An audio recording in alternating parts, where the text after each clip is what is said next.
Good day, Noob here. Today I will show you super easy, quick and flexible setup for creating turntable video in Blender. So for example, we have this cute character and we'd like to add a turntable video to it. So first of all, let's add a camera to our scene. Camera. Okay, let's go to the transform tab and reset the rotation to 0 and maybe set a rotation by x-axis to 90 degrees like this one. And just move slightly by y-axis, maybe time -5 for now meters, and maybe increase the axis to 1.5 meter as well, like this one. And let's go to the format resolution panel, and I'd like to change the resolution to square to maybe 2K, 248. And because we have more like square shape of our A position of our character, so I just want to stick with a 2K resolution. And let's change the frame rate to 30 FPS and the frame range to 300 frames. It means exactly 10 seconds for the turntable video. And the next one, I just want to add the empty. And this empty will be the track for our camera. So let's name it properly. Track. Oh, actually, camera track, like this one. Let's go to our camera. Let's select it, go to the constraints, and let's add a track to constraint. Let's pick our empty, like this one. And now, as you can see, camera starts following our camera tracking empty, like this one. And one more thing I want to add to our camera is the child of. And actually, I'd like to that our camera inherits only location by y and x-axis and rotation only by z-axis. And I will show you in a minute why. So let's disable everything else and let's pick our camera track empty, like this one. And let's test it. Let's pick our camera, let's rotate it to z-axis. Yes, let's change the z transform. Okay, location like this one. Let's leave it for now to 0. And actually, why I'm disabling all other, because I want to have separately setuping of camera and the empty, because I want to separately change the height of the camera, like this one, maybe the position. For example, I just want to this camera inherit only the rotation and only the tracking of the position on z-axis, like this one. Okay. And I just want to show you, for example, some issues if we not disable the scale, for example, and just if we scaling, camera starts scaling as well. And for example, if we just don't disable the axis and we start grabbing our camera by z-axis, as you can see, camera is moving. Actually, this is not what we want, like this one. So and for example, we don't have inheriting by x and y rotation. For example, if we rotation by x or rotate by y, camera stays on the same place. So let's deselect location by z and the scale, and let's click 0 on numpad and just to tweak a little bit with the camera position by z-axis, like this one, maybe 0.84. It's pretty good result. And let's set up our camera. Let's select camera, go to the camera panel, and maybe increase the focal length to 100 millimeters, like this one. And let's test the rotation. Okay, pretty good. But over here we have some small interceptions. So let's, as you can see over here, now we have the flexibility of not inheriting all coordinates from the empty. So for example, I can change the location by y and maybe by z, as you can see, and it inherits the correct position of the empty and the correct rotation of it. So I just want to stick with 1.5 meter and maybe -5 5.5 meter, like this one. Let's test it one more time.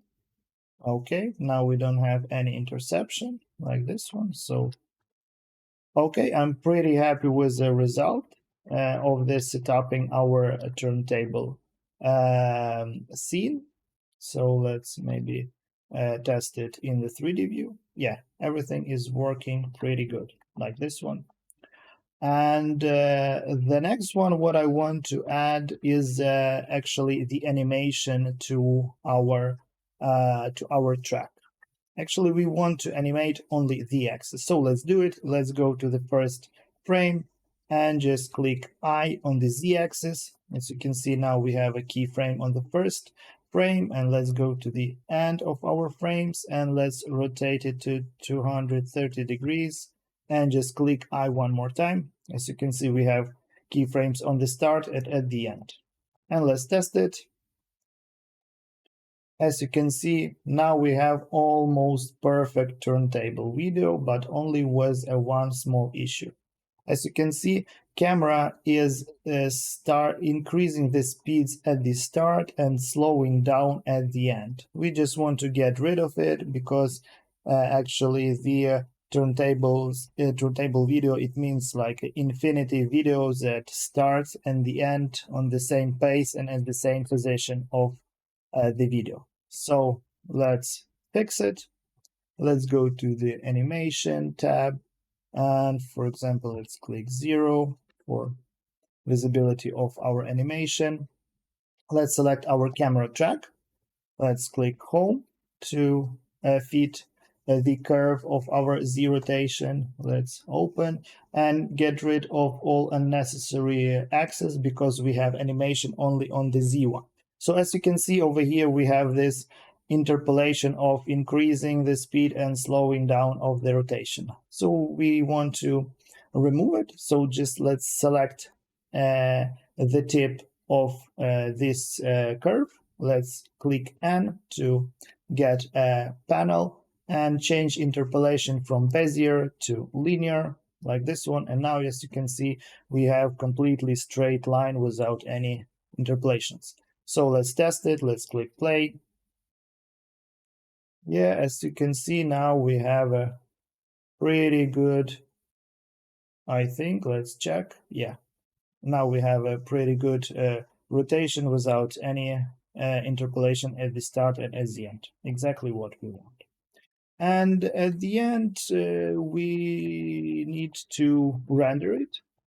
And okay, let's go to the render panel and just pick engine you'd like, maybe increase the sampling, and maybe enable or disable ambient occlusion. I just want to get rid of everything. Everything what I want to change is just the color management and change from a filmic. Actually, it is the default one to the standard because I have a more like hand paintish look of the character and just want to make the colors more popping up and more contrast.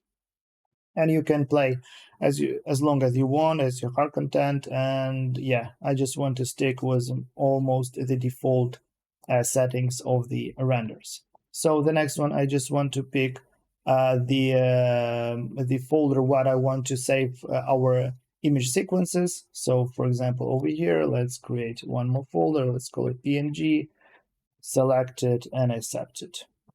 And yeah, let's double check the file format, PNG, RGBA. It means with the alpha, because in a few seconds we'll be adding these image sequences to our video sequence editor and adding some backgrounds. That's why we like to have a alpha channel in our images. So actually, yeah, we everything checked, pick the folder, pick the correct format, double check the resolution, frame rate, and frame range, and yeah. And let's start animation.